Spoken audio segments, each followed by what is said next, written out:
Hello நண்பர்களே, கனவு காணுங்கள். ஆனால் அந்த கனவு என்பது நீங்கள் தூக்கத்தில் காண்பதல்ல, உங்களை தூங்க விடாமல் செய்வதே உண்மையான கனவு. இந்த வார்த்தைகளை கேட்டதும் நம் நினைவுக்கு வரும் ஒரே முகம் இந்தியாவின் மக்கள் குடியரசுத் தலைவர் டாக்டர் ஏபிஜே அப்துல் கலாம் அவர்கள்தான். ராமேஸ்வரத்தில் செய்தித்தாள் விற்ற ஒரு சாதாரண சிறுவன் இந்தியாவின் மிக உயர்ந்த பதவியான குடியரசுத் தலைவராக உயர்ந்தது எப்படி? அவருடைய வாழ்க்கையில் இருந்து நாம் கற்றுக்கொள்ள வேண்டிய மிக முக்கியமான பாடம் என்ன? வாங்க இந்த வீடியோவில் விரிவாக பார்ப்போம். 1931ஆம் ஆண்டு அக்டோபர் 15ஆம் தேதி தமிழ்நாட்டின் ராமேஸ்வரத்தில் ஒரு எளிய குடும்பத்தில் பிறந்தவர் தான் அப்துல் கலாம். குடும்ப வறுமையின் காரணமாக தனது சிறு வயதிலேயே படிப்பு செலவுக்காக நாளிதழ்களை வீடுகளுக்கு சென்று விநியோகம் செய்தார். பள்ளி காலத்தில் அவர் ஒரு சராசரி மாணவராக இருந்தாலும் கணிதத்திலும் அறிவியலிலும் அதிக ஆர்வமும் எதையும் கற்றுக்கொள்ளும் அசைக்க முடியாத விருப்பமும் கொண்டவராக இருந்தார். சென்னை மெட்ராஸ் இன்ஸ்டிடியூட் ஆஃப் டெக்னாலஜியில் விண்வெளி பொறியியல் படித்த பிறகு இஸ்ரோ மற்றும் டிஆர்டிஓவில் தனது அறிவியல் பயணத்தை தொடங்கினார். இந்தியாவின் முதல் செயற்கைக்கோள் ஏவூர்தியான SLV-3 திட்டத்தின் இயக்குநராக பணியாற்றி வெற்றிகரமாக செயற்கைக்கோளை விண்ணில் செலுத்தினார்.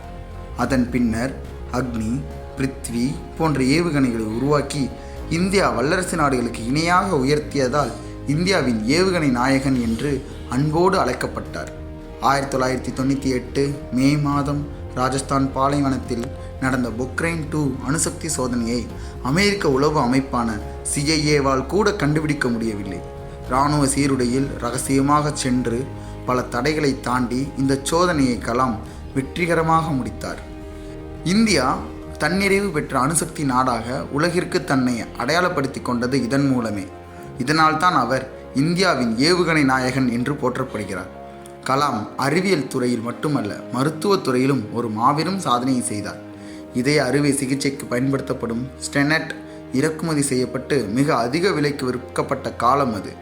கலாம் இதய நோய் நிபுணர் டாக்டர் சோமா ராஜுவுடன் இணைந்து ராக்கெட் தொழில்நுட்ப பொருட்களை பயன்படுத்தி மிக குறைந்த விலையில் ஒரு ஸ்டென்ட்டை உருவாக்கினார். இது கலாம் ராஜு ஸ்டென்ட் என்று அழைக்கப்பட்டது. இதன் மூலம் ஏழை எளிய மக்களின் மருத்துவ செலவு பெருமளவு குறைந்தது. 2002இல் இந்தியாவின் 11வது குடியரசுத் தலைவராக பதவியேற்ற கலாம் அவர்கள் குடியரசுத் தலைவர் மாளிகையின் கதவுகளை பொதுமக்கள் மற்றும் மாணவர்களுக்காக திறந்து வைத்தார்.